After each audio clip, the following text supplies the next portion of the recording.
I think that was the first time my mom realized that I was a loser. Needless to say, I got my curfew extension. Parents of Reddit, what lessons have you tried to teach your kids that completely backfired? I taught them to stand up for what they believe in. All of a sudden they believed veggies were the devil and bedtime should be abolished. Me, we need to talk about you and your girlfriend. Look, when you are ready to have s.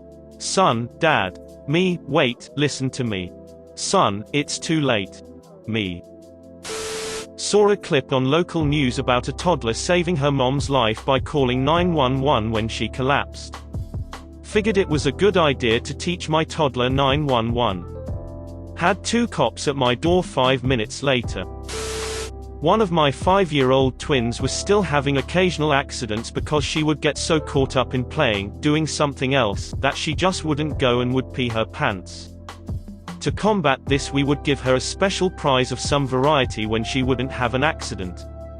This, in turn, caused her twin sister to start having accidents so she could get prizes for not having accidents, even though she was fine on this front beforehand.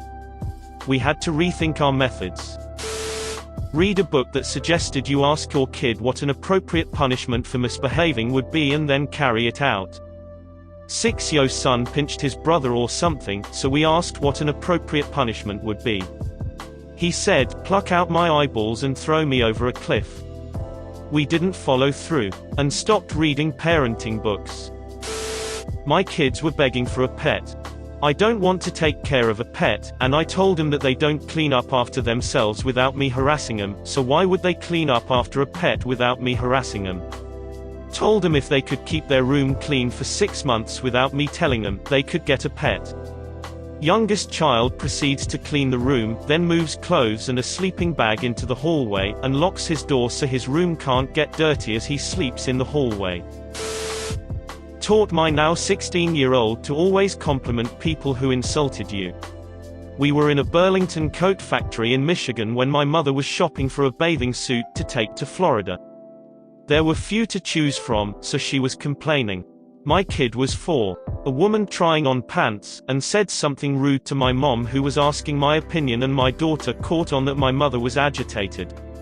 She squeezed out behind me and told the woman, "Your teeth are such a pretty yellow." My parents taught me to call 911 when I saw somebody doing something illegal.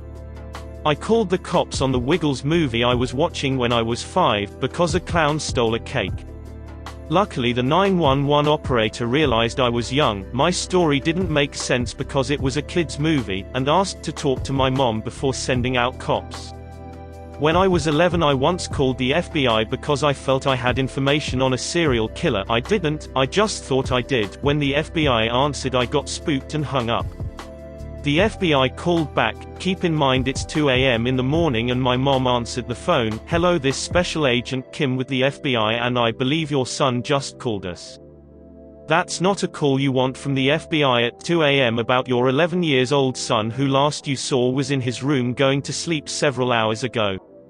I sat in my room waiting for my parents to call for me. They did. They were not pleased that I had called the FBI without speaking to them first. My dad tried to implement the whole "you must eat all the food on your plate" in our house during meals. My mom was never a fan of that lesson, but my dad was stubborn, so she just let it go. Well, one day my sibling had 2 to 3 bites of food left on the plate, and was very clear that they were absolutely full and couldn't eat another bite. Dad wasn't having it and insisted they could not leave the table until all the food on the plate was gone. My sibling realized they weren't going to convince our dad that they were too full, and finished the last few bites. They then proceeded to vomit on the table and our dad. He stopped enforcing the rule after that. Not a parent, but as a child I noticed my sister was writing her name on the walls when she was drawing on them with crayon. Taking on the role of helpful big sister, I informed her if she was going to graffiti things she shouldn't write her name, and give herself away. A few weeks later, she was carving patterns into the wooden desk in the study and carved my name into it instead. When my son was about 3 or 4 he started to ask about how babies are born. I sat him down and gave him a very simple, age-appropriate explanation. He just looked at me, shook his head and just said, "No." Very calmly but in a "I can't believe you think that's how it works" tone of voice, like I told him fake news. I was prepared for difficult questions and even prepared for the fact that he might ask me things that even I didn't know, but I was completely unprepared for him to just simply not believe me when I told him the truth. I just sat there not knowing what to do while he went back to playing Lego. When I was about 2 years old, my family was at a game in Angels Stadium. My mother went to the restroom and left me and my siblings with my dad. While he was busy watching, I wandered off. When they eventually found me, I was halfway around the stadium. A crowd had gathered to watch as a police officer held me out at arm's length while I screamed, "Call the police, this man is not my daddy," over and over again. My parents had taught me stranger danger, but forgot to teach me what police look like. Not a parent, but I remember when I was 17, my parents thought I was lying about where I was when I was going out. Like I wanted to extend my curfew or something. Backstory: I am from a really small town, with really not a whole lot for teenagers to do. So my friends and I liked to hang out at the Waffle House by this bar.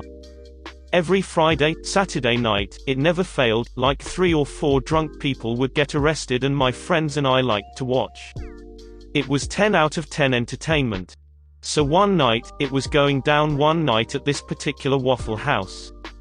So I called my parents and asked them if I could extend my curfew. I told them why and they didn't believe me, so they called the Waffle House where I was and asked for me. When the waitress, who knew me well, because I was there a lot, handed me the phone, my mom was like, "Oh, you really are at the Waffle House?" I think that was the first time my mom realized that I was a loser. Needless to say, I got my curfew extension. Not a parent, but I work in a school. At my school we have a lot of kids with learning disabilities, more than in your average school, as we have a special program for it and get special funding. So one of the first lessons of the school year is everybody needs different things to learn, and if somebody is getting something different from you, it's because that's what they need to learn at school. You know, a kid-friendly way of explaining accommodations. Now, the usual accommodations we offer are special chairs, wiggle seats, extra breaks during the day, and extended testing time and tests taken in a quiet room. One kid, however, has decided to take the "everyone learns differently" lesson to heart and now talks in a fake British accent, "I live in America by the way," all day. Because it helps him learn. Then all of the other kids started talking in fake accents. When my oldest kid was 3 or 4, a few months after I separated from his mom, I found a home with a couple of these DJs who needed a roommate to split the bills. Mike was terminally ill, Louis was a pothead. I was a young divorced dad. Pretty suave home, am I right? One day after cleaning the kitchen I stepped out to pick up my kid, came home and the kitchen's a wreck. Louis got high and decided to make himself a smoothie. He left milk, ice, bits of juice and just gross crud everywhere. I told Louis he needed to clean it up, he told me he'd get to it in a little bit, I told him I needed to make my kid dinner now, and needed to work in the kitchen, he told me, so clean it up yourself. One thing led to another and pretty soon we're in each other's faces, really close, almost bumping chests, fingers pointing at each other, yelling really loud, lots of cuss words, before we both storm off. I go up to my room, and kiddo's up there with a quivering lip and eyes welled up. He bravely tells me, "Louis is our friend and you yelled at him very mean." Damn it. I go back to the living room. "Louis, could you come down here please?" "What?" He stomps into the living room. Sigh. I was very frustrated because I worked hard to clean the kitchen. Then I saw it messy again, but I did not ask what you were doing or how your day was before getting mad about the kitchen. I should not have yelled at you or said bad words. You're my friend and I will try to use nicer words from now on. Louis looks at me and says, "WTF?" Then he turns and sees kiddo watching both of us. Oh god damn it. Fine. And he cleaned the kitchen. My kid asked us to hug each other afterward. Louis and I are still friends. He's got his own baby now. Calm as a bitch, Louis. Like and subscribe for more funny, interesting, and scary r/ask Reddit videos.